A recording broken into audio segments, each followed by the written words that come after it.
Condepols, empresa andaluza con más de 53 años de experiencia en la fabricación de productos de polietileno. Es referente en Europa y líder del mercado en los 3 sectores en los que opera: Big Bags, mallas agrícolas y madera tecnológica. Condepols, símbolo de calidad, innovación y servicio. Nuestro departamento de I+D+I trabaja en el desarrollo de soluciones para las necesidades de nuestros clientes, creando productos innovadores que ofrecen grandes ventajas competitivas. Con un equipo humano de más de 200 personas y una amplia red comercial con presencia en más de 20 países, proporcionamos servicios y soluciones personalizadas. La calidad, la mejora continua y la rapidez en la gestión son factores determinantes en Condepols.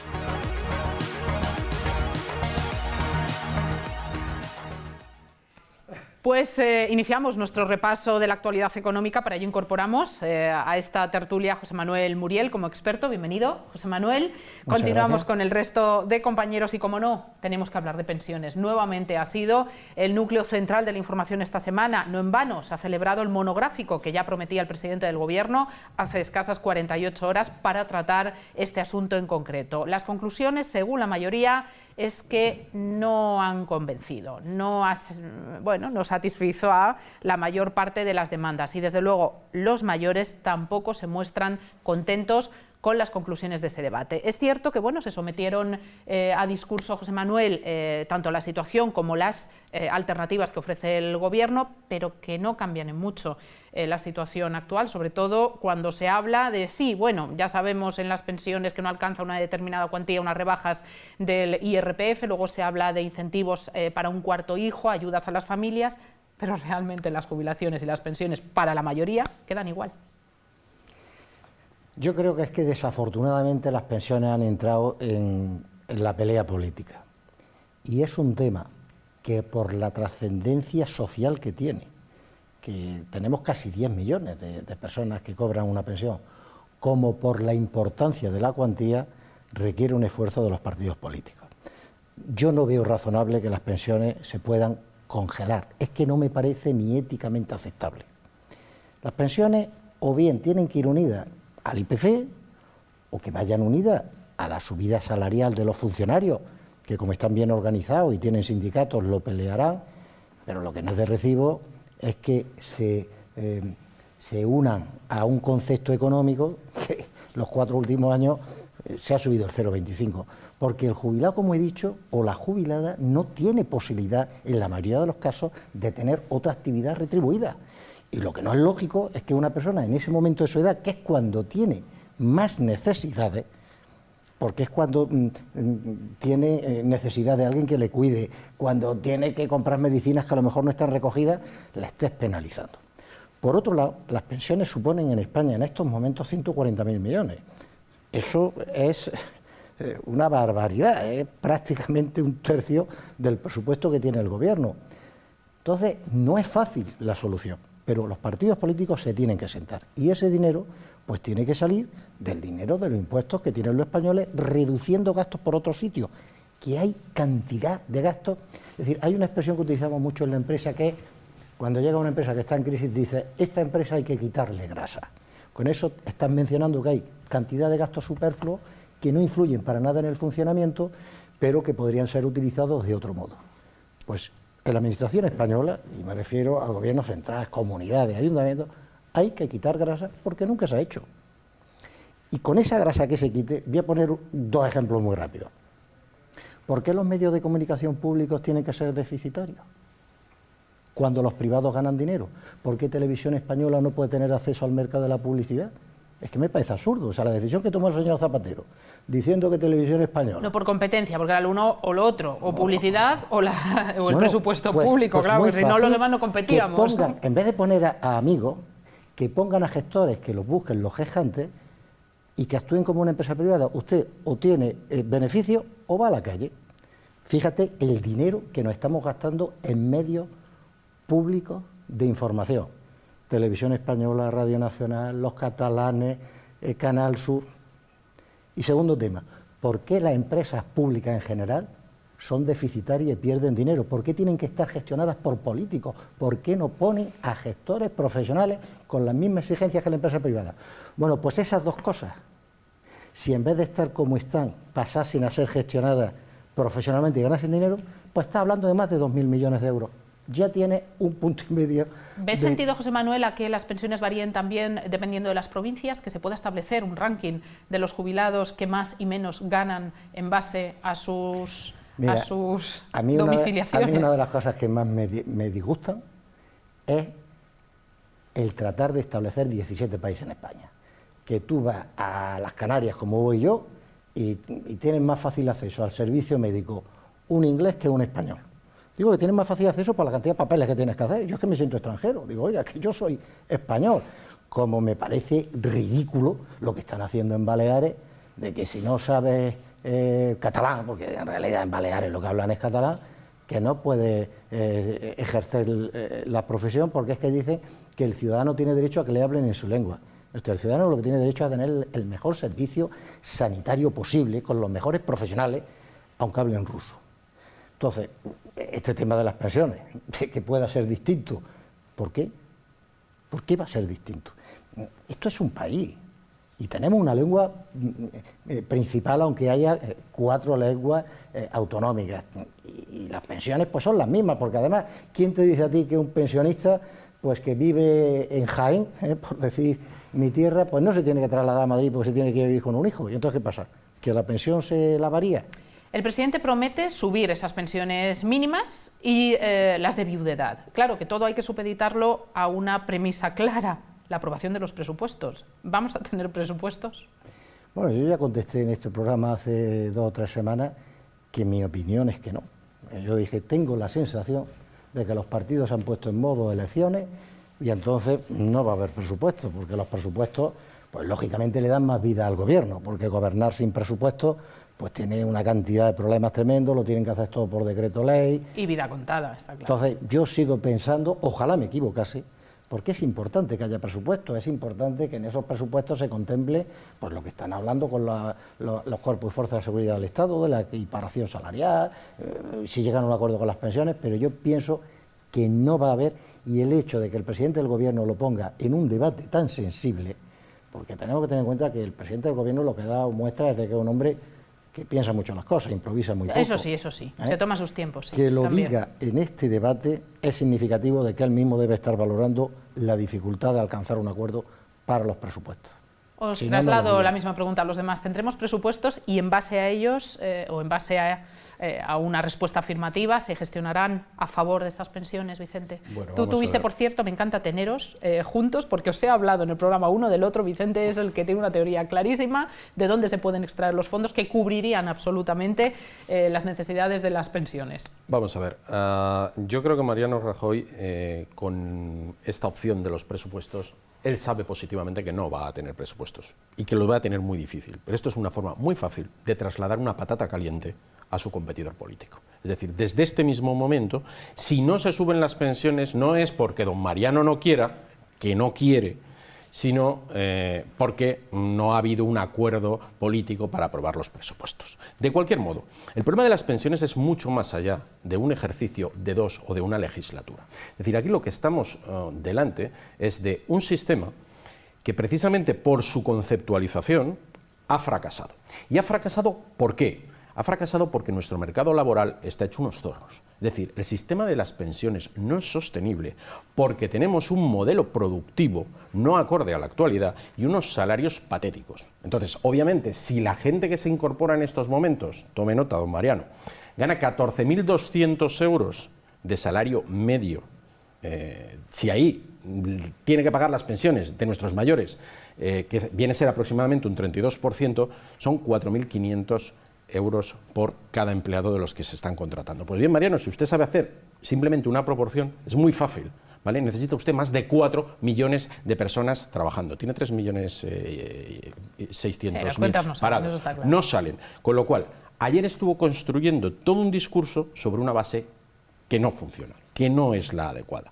¿Cuál es el gran problema? El problema es muy simple. Es que no podemos tener un sistema que se apalanque sobre los presupuestos generales del Estado, porque seguimos teniendo un déficit público importantísimo y un nivel de deuda del todo insostenible para el tejido productivo de este país. Y este es el gran caballo de batalla. Esto es cuando él dice que no se puede porque estás destinando recursos públicos a lo que no tocas. ¿A dónde? Y ahora voy con mi principio. Es muy simple.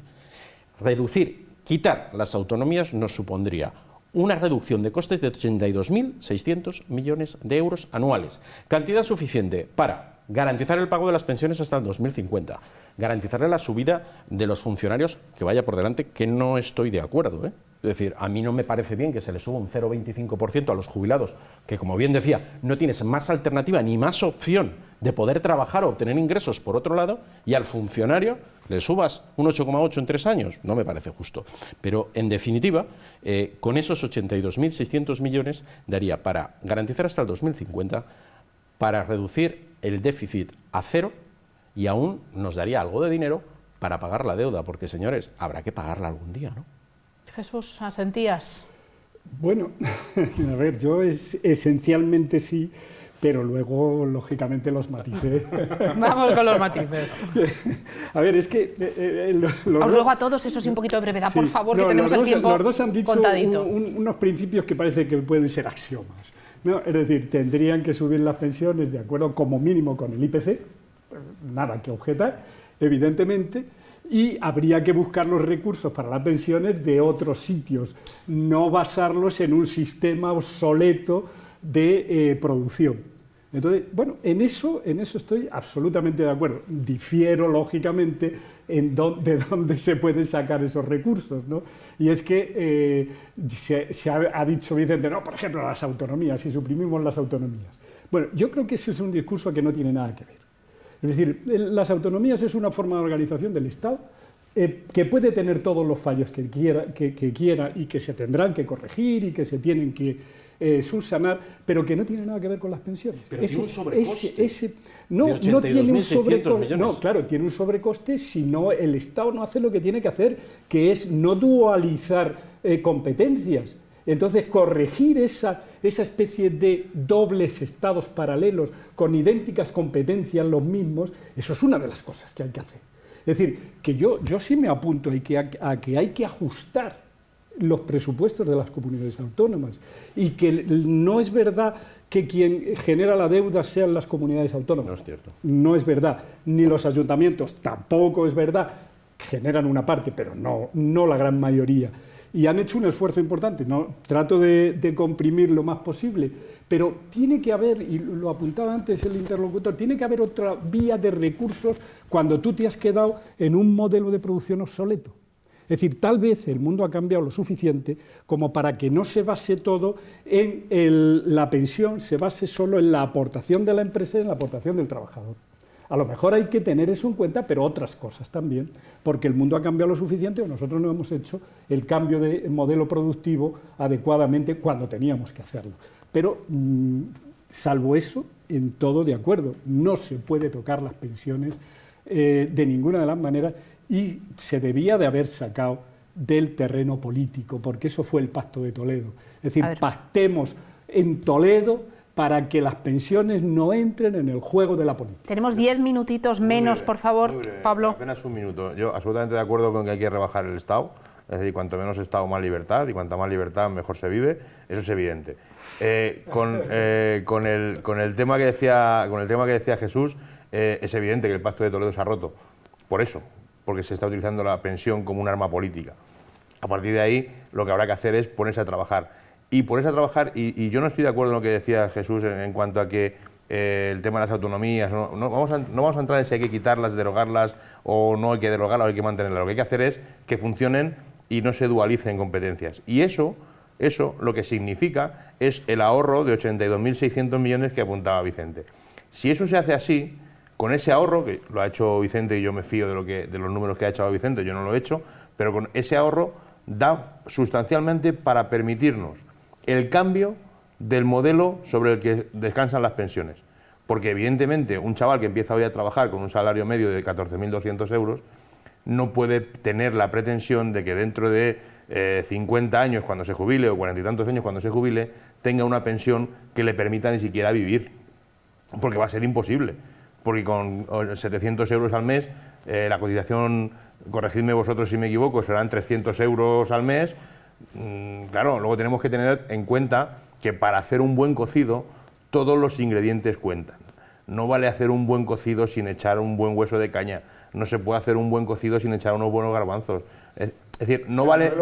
Que tengamos un modelo hay que cambiarlo todo, eficiente. pero hay que cambiarlo todo, pero para que todo funcione, todo tiene que ir con los ingredientes que tiene que llevar. Y no vale decir, no, es que no hablo de las comunidades autónomas, no, es que hay que hablar de todo. Para una solución global hay que hablar de todo. No solamente de las comunidades autónomas, las diputaciones forales, los ayuntamientos, la deuda, hay que pagar la deuda, como decía Vicente. Lo que no tiene sentido es mantenerla y no enmendarla, que diría el clásico, y decir, no, las pensiones hay que pagarlas. ¿Qué gobierno, conocéis algún gobierno en el mundo que no estaría encantado con decir voy a subir las pensiones un 10% anual? Ahora, sería responsable, porque eso al final genera deuda, genera déficit, y eso lo pagan mis hijos y mis nietos. Y tenemos que gobernar para el hoy hacia el mañana, pero con responsabilidad también hacia mañana. Magistrado, ya dejamos que también José Manuel pueda analizar vuestros argumentos. No, yo lo que digo es que, como dije ya la última vez que estuve aquí y primera que había estado, es que desde hacía mucho tiempo, gobierno de Felipe González, cuando absorbió y nos dejó a los mutualistas sin nuestras mutualidades, para que todo pasara a la seguridad social, todos los fondos, porque no había para pagar pensiones, ya el Estado español se dio cuenta de que con el sistema de reparto no podía subsistir el sistema o el estado del bienestar. Perdón, José María, ¿no hay o es cuestión de gestionar y reasignar? Porque no tengo confirmada esta información. Es más, a nuestros expertos os pido por favor la labor de intentar contrastarla. Si es cierto que a los presos se les ha subido su jornal, su salario, su sueldo, que sabemos que perciben una cantidad económica, y parece que hay informaciones que apuntan a que eso sí se ha actualizado. No hay para equiparación salarial, no hay para salarios justos, no hay para las pensiones, pero sí a lo mejor para los reos. Bueno, pues esto también sería digno de análisis. Dicho lo cual, perdón, magistrado. Que sí, que hay para muchos otros gastos públicos que debían ser secundarios al lado de estos. Cierto. Yo no digo que se supriman las autonomías porque están en la Constitución, pero de pronto para contentar a unos señores se quitaron los gobernadores civiles. Sí, al fin, y lo que se hizo fue poner un subdelegado en cada provincia, que era un gobernador, y un supergobernador en la comunidad autónoma. Eso es lo que hicimos al para final, ahorrar. Un país no deja de ser una empresa, la más grande de las empresas. Claro, y a lo mejor si duda. se gestionase de esa forma, José Manuel como empresario, ¿qué resultado tan distinto? Hay un tema que es obvio. Hay aproximadamente 2 personas trabajando por cada jubilado. Y esa relación va a ir empeorando. Es decir, cada vez va a haber más jubilados y menos personas trabajando. Luego el sistema de reparto es inviable. Bueno, el gobierno incentiva ahora el 4º hijo. Claro, hay que ver cómo financiamos el 2º o el 3º. Es igual, aunque si no hay trabajo, se tendrá que ir como mi hijo que lleva 10 años trabajando Es en que el ni uno, extranjero. claro. ¿Sabes? Entonces, el sistema de reparto no es sostenible. El problema está en que los partidos políticos españoles trabajan al corto plazo, pensando en la siguiente elección. Y el tema, no solo de las pensiones, sino de la deuda, como decía. Seguimos endeudando cada año este país.